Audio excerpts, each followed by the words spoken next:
इस वीडियो में हम लोग कपास से संबंधित कुछ महत्वपूर्ण प्रश्न और उत्तर को देखेंगे।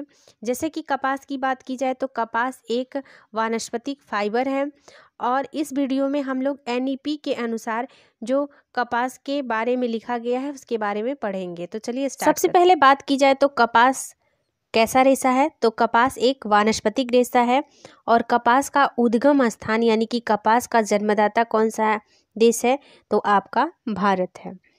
कपास जो है उष्णकटिबंधीय क्षेत्रों में इसकी अधिक पैदावार होती है। बहुत सारे अभिलेखों द्वारा यह सिद्ध हो चुका है कि भारत में ईसा पूर्व 5000 वर्ष पहले कपास का उपयोग होता था। कपास का उत्पादन धीरे धीरे एशिया, इजिप्ट तथा पूर्वी अफ्रीका और यूरोप के देशों में होने लगा। ऐसा माना जाता था कि सिकंदर था जब भारत पर आक्रमण किया था तो उस समय यूनानी जो भारत आए थे वह कपास के पेड़ को देख कर के गए और वहां जाकर बोले कि कपास का एक ऐसा पौधा होता है जिससे जो हमारे भारतीय लोग हैं उससे कपड़ा बना करके पहनते हैं। अगर बात की जाए बौद्ध के ढाका के मलमल और बनारस की सूत की साड़ियाँ जो होती हैं बहुत ही बारीक होती हैं और पारदर्शी होती हैं, वह सूती वस्त्रों से ही बनाई जाती हैं। प्राचीन काल में सूती वस्त्र हाथ से घर में बनाए जाते थे। हाथ से वस्त्र बनाने का कार्य 18वीं शताब्दी के अंत तक होता रहा है। अगला पॉइंट देखते हैं। 13वीं शताब्दी में कपास का उत्पादन इंग्लैंड तथा अन्य यूरोपीय देशों में होने लगा। 17वीं शताब्दी में अमेरिका में और इसके बाद जगह जगह सूती मिल का औद्योगिकरण भी होगा। जैसे कि सूती मिल के स्थापना की बात की जाए तो सर्वप्रथम 1818 ईस्वी में कोलकाता में सूती मिल का निर्माण हुआ, यानी कि सूती मिल का कारखाना खोला गया। कपास से सूती वस्त्र बनाने के अतिरिक्त जो इसके बीज होते हैं जिसको बिनौला कहा जाता है, उससे तेल उत्पादित होता है। 1818 ईस्वी में सूती मिल की स्थापना कोलकाता में हो गई। उसके बाद धीरे धीरे जैसे कि मुंबई की बात की जाए तो 1854 ईस्वी में मुंबई में सूती मिल की स्थापना की गई। फिर 1861 ईस्वी में अहमदाबाद में और 1866 ईस्वी में कोलिको में सूती वस्त्र के मिल की कारखाने खोले गए। अगर बात की जाए तो जो स्वतंत्रता प्राप्ति के पश्चात की बात की जाए तो वस्त्र उद्योग के क्षेत्र में जब स्वतंत्रता प्राप्ति हुई हमारे देश को तो काफ़ी उन्नति मिली। हजारों कपड़े के मिल खोले गए जिसमें अनेक राष्ट्रीयकरण भी हुआ और यहाँ तक कि 85% जो कपड़े के मिल थे निजी क्षेत्रों के मालिकों के थे। निरंतर मशीनीकरण के कारण आज वस्त्र निर्माण का हर कार्य मशीनों द्वारा ही संपादित होता है। अगर बात की जाए कि कपास की खेती कैसे और कहाँ होती है तो कपास की खेती अपने भारत में गुजरात में, महाराष्ट्र में, मध्य प्रदेश आदि राज्यों में सर्वाधिक यहाँ उत्पादन होता है। प्राचीन काल में जब सूती वस्त्र घर से ही बनाए जाते थे और यह लगभग 18वीं शताब्दी के अंत तक ऐसा कार्य होता रहा। फिर सन 1760 से सन 1800 ईस्वी में वस्त्र से तंतु बनाने की मशीन का भी आविष्कार इंग्लैंड में कर दिया गया। कपास एक विश्वव्यापी रेशा है। इसके समय की बात की जाए तो इसमें 200 दिन का समय लगता है और कपास का पौधा 1 वर्षीय होता है। इसे तैयार होने में लगभग 200 दिन का समय लग जाता है।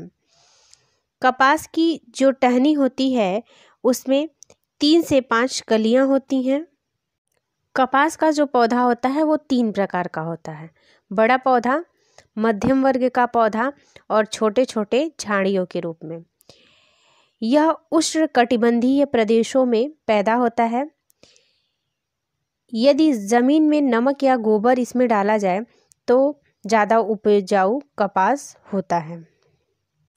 कपास का रेशा सेल्यूलोज का बना होता है और कपास के उत्पादन की बात की जाए तो यह उष्णकटिबंधीय जलवायु में पैदा होता है। इसके लिए काली रेतीली मिट्टी उपयुक्त होती है। काली मिट्टी को रेगुर मिट्टी के नाम से भी जानते हैं।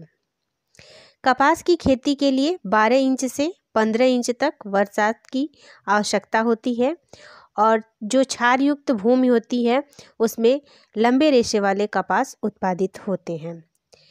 इसके लिए पर्याप्त सूर्य का प्रकाश, आर्द्रता की आवश्यकता होती है और जो पाला होता है इसकी फसल के लिए हानिकारक होता है। प्रारंभ में कपास के जो फूल होते हैं वो क्रीम रंग के होते हैं और बाद में बैंगनी रंग के हो जाते हैं। कपास का रेशा सेल्यूलोजिक फाइबर है, सेल्यूलोज से उत्पादित होता है। जैसे कि अगर जो सेल्यूलोज से निर्मित रेशों की बात की जाए तो जो हमारे सारे वानस्पतिक रेशे होते हैं वो सेल्यूलोजिक फाइबर ही होते हैं। कपास में 40 से 90% तक सेल्यूलोज की मात्रा होती है और इसमें 5 से 8% तक जल होता है। सबसे शुद्ध विरंजित कपास होता है और कपास के रेशे पर एक मोम की परत लगी होती है जो उसके रेशे को रक्षा प्रदान करती है, इसलिए उसे रक्षात्मक कोटिंग के नाम से भी जानते हैं। एक कपास के पौधे में 3 से 4 कलियां होती हैं जिसमें कली में से एक फूल खिलता है।